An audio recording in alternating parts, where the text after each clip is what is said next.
Барлықтарыңызға сәлем. Бүгін сіздермен өте дәмді пончиктердің рецептісімен бөлісемін. Видеоны міндетті түрде соңына дейін қарап, каналға тіркеліп қоюды ұмытпаңыздар. Қажетті заттардың мөлшерін төменде описаниеда қалдырып кетемін. Ең алдымен ыдысқа ұнды саламыз. Барлығын бірден салмай, аздаған бөлігін қалдырамыз. Ұнға ашытқыны қосып араластырамыз. Ортасын ашып, жылы сүтті, қант, тұз, ертілген сары майды және де жұмыртқаны қосып, венчикпен жақсылап араластырып аламыз.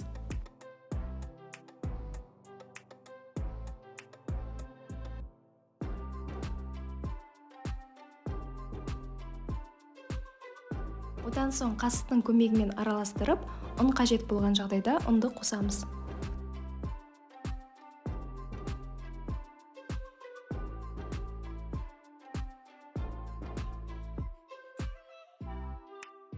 Ұнның аздаған бөлігін столдың үстіне сеуіп, қамырымызды 5-8 минуттай илейміз.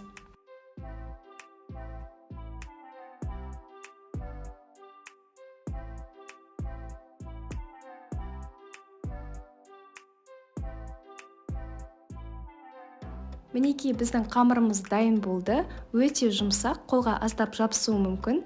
Менде барлық ұн кеткен жоқ, шамамен 320 граммдай ұн кетті. Қамырды ыдысқа салып, бетін жауып, жылы жерге 1-1,5 сағатқа қойып қоямыз. Қамырымыз жақсылап көтерілді. Қолымызбен бір басып алып, столға ұн сеуіп, 5 минуттай бетін жауып қоямыз.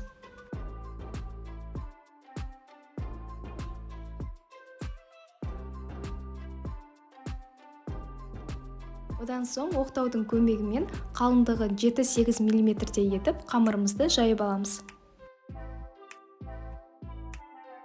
Бокалдың немесе кесенің көмегімен осындай дөңгелек формаларды кесіп аламыз. Тақтай бетіне ұн сеуіп, кесіп алған қамырларды салып шығамыз.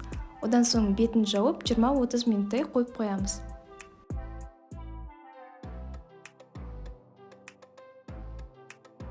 Қамырдың қалған бөліктерін біріктіріп, бетін 5 минуттай жауып қоямыз.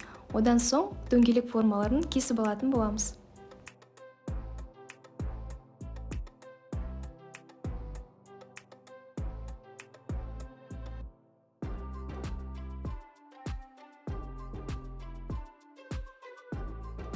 Табаға май құйып, орташа отта пончиктерді пісіріп аламыз.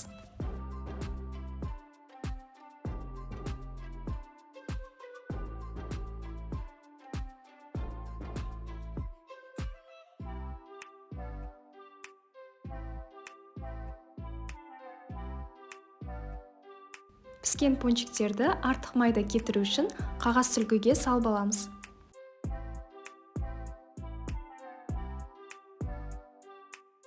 Біздің пончиктеріміз дайын болды.